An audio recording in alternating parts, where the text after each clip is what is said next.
Welcome back to the game of Runebound. It is Tobin Farslayer versus Jonas the Kind. Now it is Jonas the Kind turn. Jonas will attempt to go down the river and on to this challenge. Let's see if he can roll enough movement dice.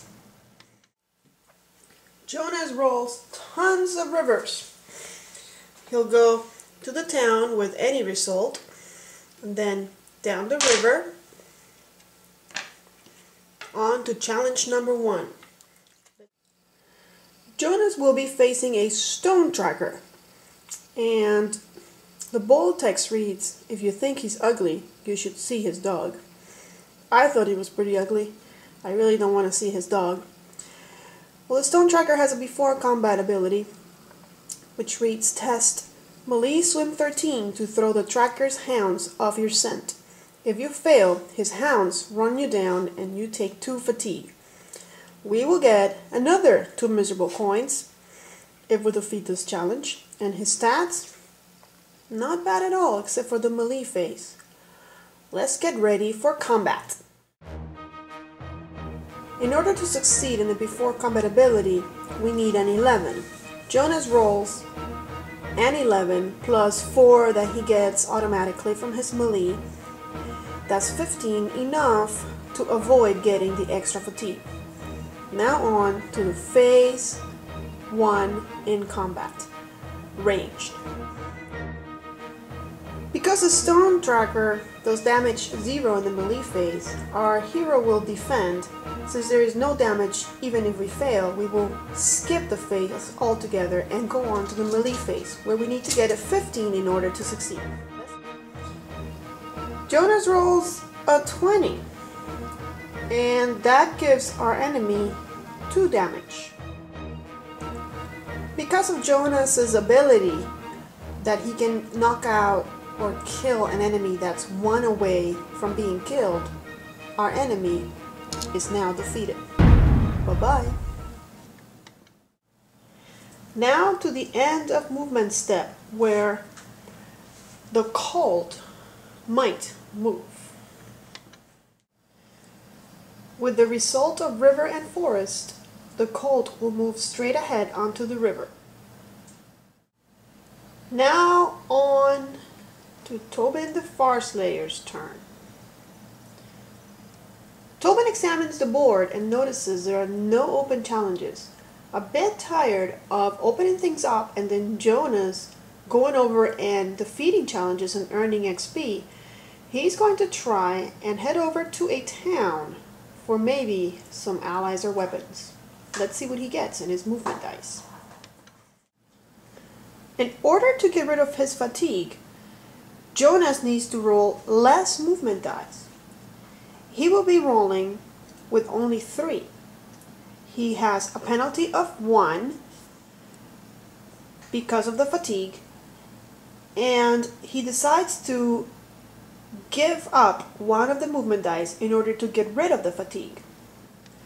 So now that we've figured this out, Tobin will roll 3 movement dice. Tobin is able to move to the town of Tamalir with a river and any result. Let's see what the market has to offer in Tamalir. Unfortunately, we won't be purchasing that with a cost of 10. As the end of turn result of a movement die, the colt will be moving on to the river. Back to Jonas's turn. Jonas wants the colt to move so he can go and attack and defeat more challenges. So he's going to move to the adjacent yellow marker. Now we will reveal a challenge from the base game. Yes, it is a challenge that will be ignored, but will give Jonas the opportunity to roll 2 movement dice to see if the colt moves. On the first result, the colt moves straight ahead to the road. On the second result, Jonas has a choice to make. The colt can move to a road or a plain. Now, we already have 2 towns with infiltration markers on. Greyhaven and Forge. If Jonas voluntarily moves the colt to the plain, we will flip over the green marker, but the colt will immediately infiltrate the town nearby and move to it. Jonas then decides that he will move the colt to the road. Now for the end of movement, Jonas will roll yet again, and the colt has another chance to move. There is a big chance that if it does move, it will flip over one of the markers. Using the hills result, the colt can move to the green marker, which if Jonas gets there, will give him the 1 experience point he's missing to level up for the first time. And now it is Tobin Farslayer's turn. Tobin is faced with a really tough decision. If he goes over to the green challenge that has just been opened, he will be in the same space as the colt, and he will be corrupted, giving him 1 less fatigue and 1 less damage total. Now, if he doesn't, the colt might move this turn, and the green marker will be open for Jonas to come and take it. He first has to roll movement dice, and then decide if he really wants to get that corruption marker. Tobin decides he can't continue to let Jonas grow stronger and stronger while he watches. He moves through the road and on to the challenge and colt marker. Tobin will be engaging in combat with a stone scavenger with health 2. Let's see if he has a before combat. Before combat ability reads, test 15 sneak range to creep up on the scavenger in his cave. If you succeed, the range damage of this challenge is 0 instead of 1. We would get 2 gold coins for defeating this challenge, and here are his stats. 15 and 1, 9 and 3, 8 and 0. Jonas rolls to resolve the before combat and gets a 6 and a 2, which is an 8, plus 5 that he gets automatically on his ranged is 13. He does not succeed, so the stone scavenger damage in the range phase will be 1.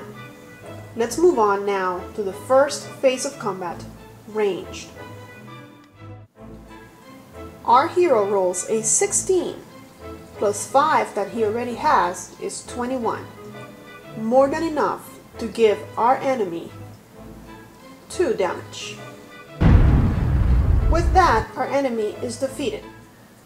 Tobin gets the 1 XP marker, but he will trade it in order to get rid of his corruption marker. And now is the end of movement step for Tobin. With a result of river and forest, the colt will move to the forest, and lucky for the heroes, away from Tamalur. Now is Jonas the Kind's turn. Jonas quickly finds out what it feels to open up a challenge and get it stolen from him.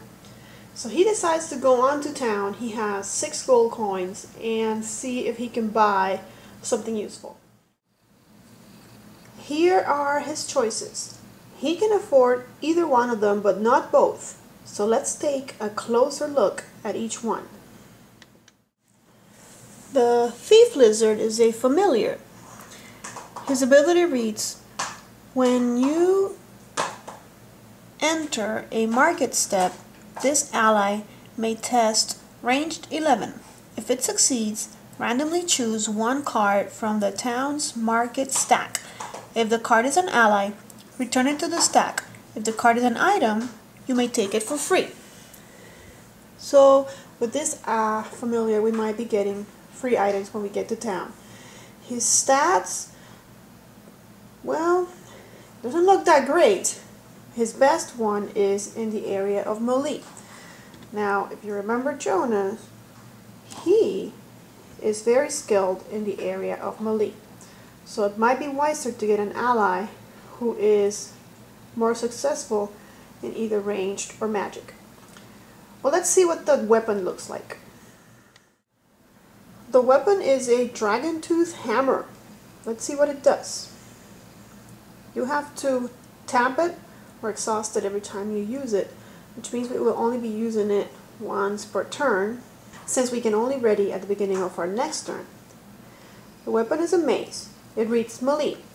After your hero makes a successful melee attack, activate to inflict +1 damage. Since our hero, again, is skillful with melee, Jonas will be buying the mace.